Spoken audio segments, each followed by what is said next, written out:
기도하시겠습니다. 하나님 감사합니다. 오늘도 우리가 새벽으로 말씀을 깨울 수 있도록 하나님 이 자리로 불러주신 그 은혜 감사드립니다. 오늘의 이 예배 가운데에 하나님 임재하여 주셔서 말씀을 통해 우리를 만나주시는 하나님을 경험하게 하여 주시옵소서. 믿고 감사드리오며 예수님의 이름으로 기도하옵나이다. 아멘. 찬송가 273장입니다. 찬송가 273장 같이 찬양하겠습니다.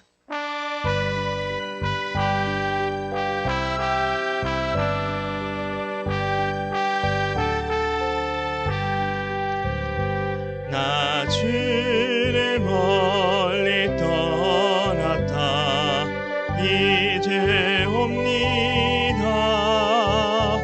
나 죄의 길에 시달려 주여 옵니다. 나 이제 왔으니 내 집을 찾아 주여 나를 받으사 맞아주소서. 그 귀한 세월 보내고 이제 옵니다. 난 이웃치는 눈물로 주여 옵니다. 나 이제 왔으니 내 집을 찾아 주여 나를 받으사 맞아주소서. 나 죄에 매여 고달파 이제 옵니다. 주 크신 사랑 받고자 주여 옵니다. 나 이제 왔으니 내 집을 찾아 주여 나를 받으사 맞아주소서.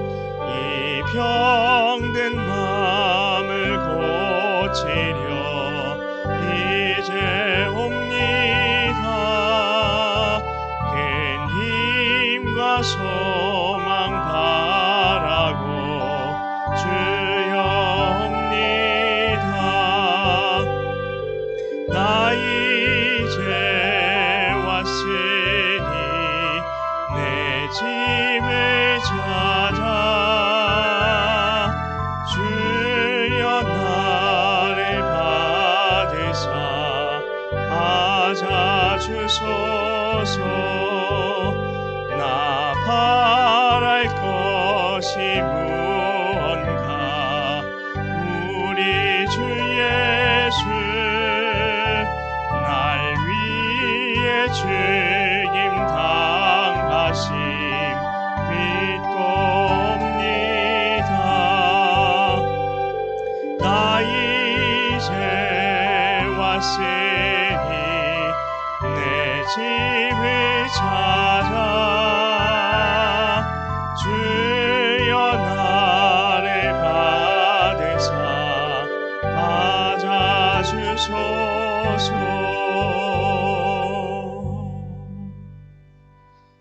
네, 하나님께서 주시는 말씀은 로마서 11장입니다. 로마서 11장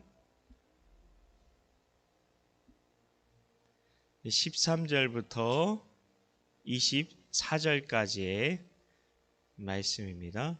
로마서 11장 13절부터 24절까지의 말씀입니다. 제가 가진 성경으로 신약 성경 255쪽이 되겠습니다. 신약 255쪽.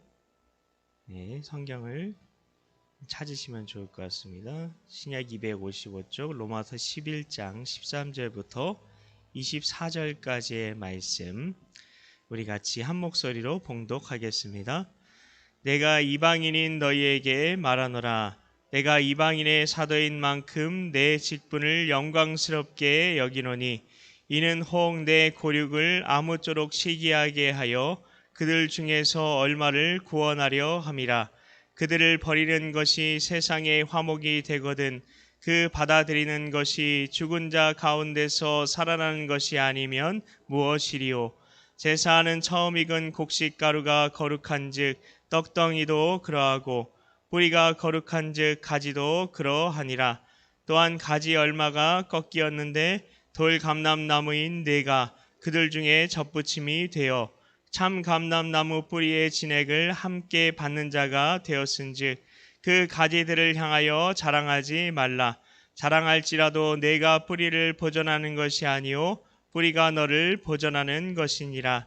그러면 내 말이 가지들이 꺾인 것은 나로 접붙임을 받게 하려 함이라 하리니 옳도다. 그들은 믿지 아니함으로 꺾이고 너는 믿음으로 섰느니라. 높은 마음을 품지 말고 도리어 두려워하라. 하나님이 원 가지들도 아끼지 아니하셨은즉 너도 아끼지 아니하시리라. 그러므로 하나님의 인자하심과 준엄하심을 보라. 넘어지는 자들에게는 준엄하심이 있으니 너희가 만일 하나님의 인자하심에 머물러 있으면 그 인자가 너희에게 있으리라. 그렇지 않으면 너도 찍히는 바 되리라.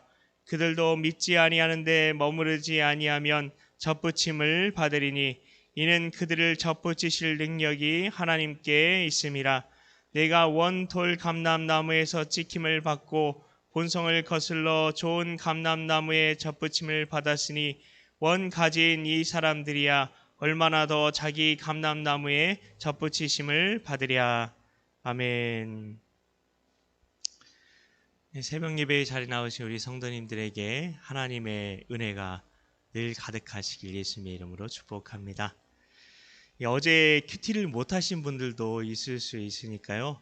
오늘 말씀을 이해하기 위해서는 11장 앞부분을 보셔야 합니다. 바울은 로마서 11장을 시작하면서 1절에 이렇게 말하고 있죠. 하나님이 자기 백성을 버리셨느냐? 그럴 수 없느니라. 바울이 복음을 전하는 지금 이방인들에게는 복음이 엄청나게 전파되고 있었습니다. 그런데 예수님도 유대인으로 오셨고 원래 복음이 유대인의 거였잖아요. 사도행전의 그 이야기가 전반부는 다 유대인들 이야기였습니다. 근데 막상 그때 보니까 이방인들에게 다 넘어간 것 같은 거죠. 실제로 그렇게 생각하는 사람들도 있었다고 합니다. 신약시대에 나오는 이스라엘 백성들은 나라가 없었습니다. 로마의 식민지에 불과했죠. 1948년 이스라엘 국가가 다시 세워지기 전에는 눈에 보이는 이스라엘 국가는 없었습니다. 그러자 성경에 나오는 이스라엘 나라가 이제는 유대인들이 아니라 교회가 이스라엘로 대체되었다고 믿는 사람들이 참 많아졌습니다. 참 많아졌습니다. 심지어 우리가 잘 알고 있는 종교개혁자 루터는 이런 말을 했다고 합니다. 하나님이 유대인을 버리셨다. 이 말을 가지고 아주 악한 일을 했던 사람이 있었는데요. 그 잔혹한 홀로코스트를 했던 히틀러. 히틀러가 유대인들을 죽이면서 이 말을 근거를 가지고 유대인들을 죽였다고 합니다. 근데 정말 성경적으로 볼 때 이스라엘이 교회로 대체되고 유대인들은 버림받은 건가요? 바울이 뭐라고 이미 말했죠? 1절에 하나님이 자기 백성을 버리셨느냐? 그럴 수 없느니라. 왜 하나님이 자기 백성을 왜 못 버리시죠? 언약 때문입니다. 언약. 언약의 의미를 알아야 된다는 겁니다. 뭐 언약이 뭐 대수라고요? 뭐 그냥 언약도 뭐 그냥 약속 아닌가요? 라고 생각할 수 있는데요. 그래서 그렇게 뭐 사랑해가지고 뭐 같이 안 살면은 뭐 죽겠다고 해가지고 그렇게 결혼하는 남녀의 결혼 언약도 깨어지는데, 하나님도 뭐 참다 못 참으면 뭐 언약 같은 뭐 약속 같은 거 했다 하더라도 깨버리면 되는 거 아닌가? 네가 잘못하지 않았냐? 그냥 깨버리면 되는 거 아닌가 생각할 수 있겠지만 그렇지 않습니다. 왜냐하면 결혼 언약은 둘이 하는 거죠. 검은 머리가 팥뿌리가 될 때까지 함께 한다고요. 둘이 하는 겁니다.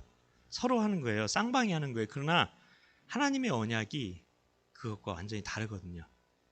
하나님의 언약은 사람과 함께 약속한 건가요? 아니면 하나님 혼자서 약속한 건가요? 그렇습니다. 하나님 혼자 하신 겁니다. 그러니 변함없으신 사랑의 하나님이시기 때문에 끝까지 약속을 지키신다는 겁니다. 그래서 이스라엘을 향한 하나님의 언약은 절대로 취소될 수 없습니다. 그러면 지금 왜 이방인들만 복음을 전해주면 덥석덥석 잘 받아먹고 유대인들은 싫은 음식을 먹지 않고 입을 꾹 닫고 고개를 돌려버리는 어린아이처럼 복음을 받아먹지 않는다는 것인지, 그 이유를 바로 오늘 말씀에서 설명해 주고 있는 겁니다. 왜 그런지. 그건 14절에 보시면 유대인들이 시기하게 만들려고 하는 거래요. 근데 뭐 시기 나쁜 거 아닌가요? 왜 시기하게 만들어는 다른 전략이 있지 않을까? 다른 방법 없나요? 왜 하필 시기하게 만드는 뭐 전략을 사용하나요? 시기하게 만드는 전략으로 사람 마음을 사로잡을 수 있을까요? 시기라는 이 말은 어떤 의미가 있냐면 열심을 내도록 자극한다는 의미가 있습니다. 경쟁심을 일으킨다는 말인 겁니다. 반에서 공부를 잘하는 아이가 더 공부를 잘하게 만들려면 어떻게 해야 되죠? 그 아이와 실력이 비슷한 아이를 그런 아이가 전학을 오게 되면 공부를 잘하던 아이는 더 열심을 내게 돼 있습니다. 그것과 마찬가지인 겁니다. 하나님의 백성들은 이렇게 생각했어요. 나밖에 하나님 잘 믿는 그런 민족이 없다. 우리 민족만 택함 받았다. 우리 민족만 하나님의 백성이다. 그렇게 생각을 했어요. 똑같은 거죠, 그런 상황과. 그런데 이방인들이 자기들도 하나님을 믿는다고 하는데 하나님이 그들에게 성령을 막 부어주시는 거예요. 진짜 이웃 사랑 막 하게 되고, 자기들은 겉과 속이 다른데 이 사람들은 겉과 속이 같게 이웃을 진짜 마음으로 사랑하고, 그들이 기도해주면 정말 하나님의 능력이 엘리야가 그랬던 것처럼 진짜 임하고, 그런 걸 하나님은 보여주기 원했던 거죠. 그래서 가장 효과적이게 하면 가장 효과적으로 유대인들을 정말 복음 안에서 변화시킬 방법이 무엇일까 고민한 거죠. 그러다가 이런 결정을 내린 겁니다. 유대인들에게 그동안 하나님이 줬던 은혜 싹 다 걷어가 버린 겁니다. 전부 다. 심지어 하나님의 백성이라는 이름표까지 다 걷어가 버린 겁니다. 그리고는 이방인들에게 막 퍼주는 거죠. 그럼 어떤 마음이 들까요? 진짜로 유대인들이 질투심이 나겠죠. 나도 열심을 내고 싶다, 이런 마음이 들겠죠. 좋은 의미에서요. 나도 다시 그 은혜 받고 싶다는 마음이 들겠죠. 하나님께서는 근데 이 방법을 지금 신약시 로마서에서 지금 신약 시대에만 쓰신 게 아닙니다. 이미 이 방법을 사용한 적이 구약에도 있는데요. 누구에게 쓰셨을까요? 하나님이 너무 사랑했던 다윗에게 이 방법을 사용하셨습니다. 다윗이 하나님의 궤를 옮겨오려다가 우사가 궤를 만져가지고 죽었던 굉장히 유명한 사건이 있었죠. 그래서 우사가 궤를 만져서 죽는 바람에 다윗이 어떤 말을 했습니까? 하나님 무섭다. 실제로 그렇게 얘기했어요. 하나님이 무섭다. 그러면서 궤를 두고 가버립니다. 궤를 버려두고 가요, 다윗이. 그래서 오벳에돔이라는 사람의 집에 하나님의 궤가 있었죠. 근데 그가 어디 사람이라고 되어 있나요? 성경에 보면 가드 사람이에요. 가드 사람 기억나시는 분 혹시 있지 않습니까? 그 유명한 사람 골리앗. 골리앗이 가드 사람이었어요. 이방인이었어요. 블레셋이었어요. 왜 그의 집에 괴를 맡겼는지는 알 수는 없지만, 뭐 이스라엘 사람들이 다 싫었던 거죠. 다윗도 싫다고 하니까 어쩌면. 근데 하나님이 엄청 복을 주시는 겁니다. 오죽하면 왕실에 있는 다윗의 귀에까지 그 소식이 들려왔습니다. 다윗은 오베데돔이 복받은 이야기를 듣고 하나님의 괴를 옮겨오고자 하는 열심이 생겼죠. 옮겨오고자 하는 열심이 생겼죠. 하나님이 이처럼 이스라엘 백성들이 돌아오게 하시려고 이방인인 우리를 사용하기를 원하신다는 거예요. 우리를 사용하기를 원하신다는 거예요. 이것을 17절에 보시면 하나님께서는 우리가 돌감람나무의 가지인데, 창감나무의 원래 가지인 유대인들은 아예 꺾어버리셨다고 되어 있어요. 꺾어버리고 우리를 접붙임시켜 주셨답니다. 유대인들을 아예 꺾어버리셨다는 건 은혜를 싹 다 걷어가셨다는 거죠. 그런데 그러면 이방인인 우리가 어떻게 해야 됩니까? 어떻게 해야 됩니까? 진짜 하나님이 바라시는 대로 우리가 그렇게 살아야죠. 겉과 속이 다른 게 아니라 겉과 속이 같게 이웃을 사랑하는 사람으로 진정 하나님을 사랑하는 것이 무엇인지, 하나님 사랑, 이웃 사랑 이런 거 다 보여줄 수 있어야죠. 근데 그렇게 하기 위해서는 하나님의 은혜를 받아야 됩니다. 은혜 없이는 그렇게 될 수가 없어요. 하나님의 은혜를 막 받아야 되는 겁니다. 우리가 성령의 은혜 막 받아야 되는 겁니다. 간증이 넘쳐나야 되는 겁니다. 그런데 그 역할을 잘 하지 못하고 있지 않습니까? 근데 그렇게 되면 어떻게 되는지까지 오늘 말씀에 나오고 있습니다. 21절에 보시면 이렇게 되어 있어요. 하나님이 원 가지들도 아끼지 아니하셨은즉 너희도 아끼지 아니하시리라. 이 말은 너 구원한 거 취소해버린다, 너 하나님의 백성을 택한 거 취소해버린다, 이런 으름장 놓으시는 건가요? 아니에요. 언약을 기억하셔야 돼요. 언약을. 하나님이 이렇게 얘기하는 거죠. 너 열심 내야 되지 않겠니? 제발 열심 내야 되지 않겠니? 내 자식까지 꺾어버렸어. 내 은혜까지 싹 다 걷어가 버렸어. 널 위해서. 너 구원하려고. 그런 말씀 아니겠나요? 열심을 내라는 거죠. 부모가 너 자꾸 그러면 때린다 라고 말할 때 왜 그렇게 하는 거죠? 말하는 건 때리고 싶지 않아서 그런 거죠. 혼내고 싶지 않아서 그런 거죠. 우리는 하나님에 대해서 더 이상 오해해서는 안 됩니다. 성도 여러분, 이제 말씀을 마치겠습니다. 우리는 은혜 받아야 됩니다. 꼭 받아야 됩니다. 그래야 그렇게 살 수 있으니까. 은혜 아니면 나서지 못하네. 우리가 얼마나 찬양으로 고백했습니까? 이건 그래서 선택사항이 아닙니다. 은혜 받는 건 선택사항이 아니에요. 우리가 받은 구원이 얼마나 엄청난 것인지 정말 안다면 하나님이 유대인들을 꺾어버리시고 이방인인 우리에게 은혜를 쏟아 부어주시기로 이미 작정하셨어요. 그래서 유대인들도 그걸 보게 만들어야 되는 거죠. 그러면 은혜 받기 위해서 마지막으로 어떻게 해야 되는가, 그것만 살펴보길 원합니다. 은혜 받기 위해서 가장 중요한 것 단 하나입니다. 그건 은혜의 자리를 사모하는 겁니다. 은혜의 자리를 사모하는 겁니다. 내가 왜 은혜 받고 있지 못한가 잘 생각해 보세요. 은혜의 자리를 사모하지 않게 되었을 거예요. 부흥회 아니면 어떤 특별 어떤 집회, 왜 은혜 받습니까? 우리가 미리 준비하잖아요. 그리고 그 자리에 나와서는 목사님의 말이 무슨 말이든 떨어지기도 전에 그냥 아멘 아멘 하지 않습니까? 그래서 은혜 받는 거, 은혜 받을 마음의 준비가 되어 있기 때문에, 그 자리를 사모하기 때문에 은혜 받는 거죠. 설교자가 좀 그럴 수도 있겠지만, 제가 예전에 전도사 시절 정말 초년생, 정말 아무것도 설교가 뭔지도 모르던 그때에도 은혜 받으시는 분들이 있었어요. 그분들은 제가 설교를 잘해서 은혜를 받았을까요? 아닙니다. 은혜를 잘 다시 한번 생각해야 됩니다. 은혜를 주시는 분, 앞에 있는 설교자입니까? 아니면 하나님이십니까? 하나님입니다. 우리 마음의 태도만 바르게 돼 있으면 그 어떤 사람이 말씀 전하든 그 안에서 하나님의 음성이 들리고, 그리고 어떤 사람을 통해서든 은혜 받게 돼 있어요.